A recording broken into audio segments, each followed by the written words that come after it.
And we're back. Probably a quick short video of what's going on. Catch you all up to date here real quick for you guys who do not see anything I do on Facebook or anything. So, quick. Piston came in the mail from Terry. We're 24 over, which is a 20 on these and all the stuff that goes on and whatnot.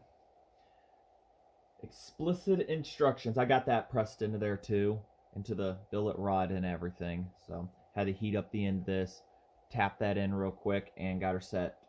So we've got a ready, good, go assembly on this right there. And that just awesome. And that is a Burris piston, which is made for McCulloch. So this is a new old stock. At least that's what my research and understanding has shown. This is a pinned piston, meaning that the rings are not allowed to rotate.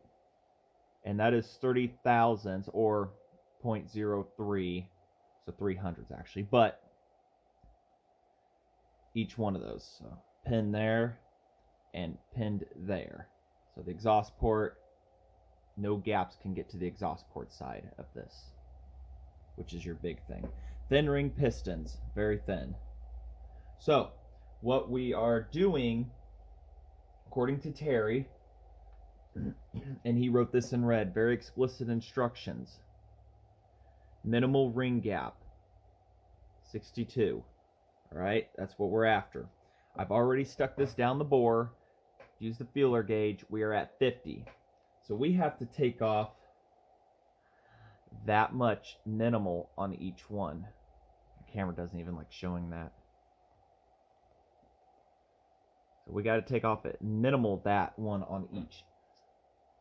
They have to have some pretty big gaps for those because of those pins and everything. And that leaves 20 on total gap that would have with it in the pins right now, or 10 on each. And that is not much. By the time it expands, it would cause major issues. So we have to open that up to get it. So that is our goal here. And obviously this is not a piston ring gapper, but it can be used as such. So my minimal is 62. We might go slightly over, and I think that will be perfectly fine, honestly, and everything, doing this by hand. Like I say, I ain't got every tool. I've never done this before, but the plan is turn it on, carefully stick it in there, and as best as we can, keep it flat when going for it. And we're just going to keep test trying between this and putting it in the block and using the feeler gauges till we've got both of them like that. After that, we are going to put them on. We're going to make sure all edges are cleaned and smoothed down as they should be, no burrs. Put it in, and then that'll be ready to go inside when that time comes. We're still mocking up the saw, but I wanted to get this step done first. So without further ado, let's see how good my steady hand is today. Pretty good, doesn't it?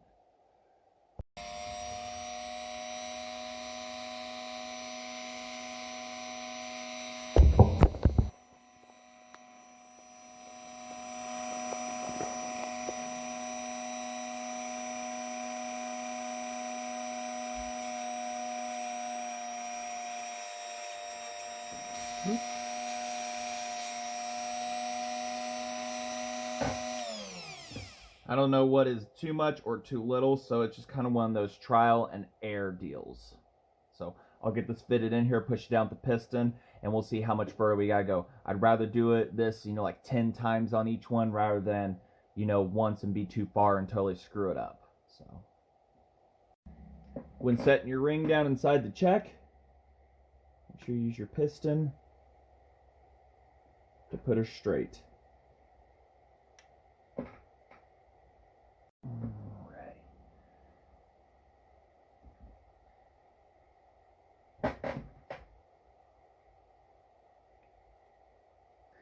That took off 2/1000ths of an inch doing that.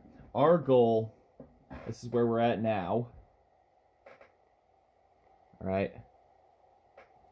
Our goal is to get a minimal that. that is our goal of getting that big of a ring gap. So we've got 10 to go. So a lot of trial and error.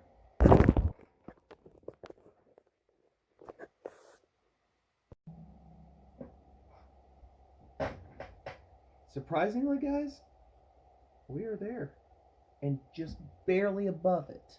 So that quick, that's how fast that'll take off your gap for your rings. So we've got one more to do like that, and we'll slap them rings back on the piston so we don't lose them and put the piston in a safe spot until we get the mock-up for the intake and everything done on this old girl. I got to get the other cover, the paint stripped off and everything, because I think we'll just leave it aluminum and everything, but that's getting ahead of myself. So sloppy pink piston ring gap. That one there, one to go.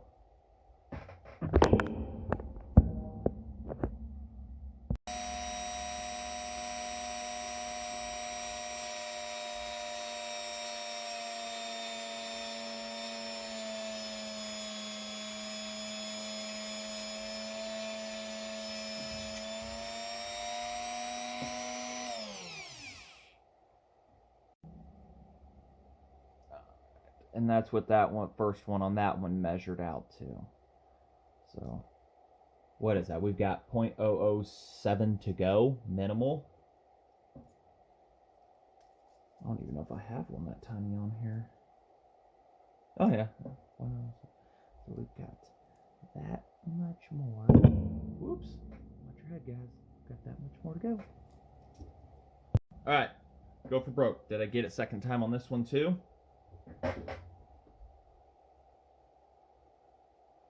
We are there, and with just barely a little bit of play. So we have reached the minimal ring gap for this one. So I think we will leave it at that, and we'll get those rings put back on this piston. I really hate putting them on. I feel like I'm going to break them, but I know better than that. So that's just, like I say, a little quick video of whoops, accidentally hit the stop button there, power button or whatever on this. So alright, so like I said, that's just a quick little video update and everything of what's going on with this, and you know what come in the mail and getting together and everything. So yeah, so we're going to keep up the updates on this, try to get more other chainsaws on the table and stuff like that. And I got one coming up here real shortly, and it's definitely different than what I'm used to working on, but it's a chainsaw nonetheless, and I'm fixing it for a buddy and everything. It was given to him, so, but you'll see that here soon. So thanks for watching. Keep going on this, and in the meantime, and keep other ones going and whatnot. So till then.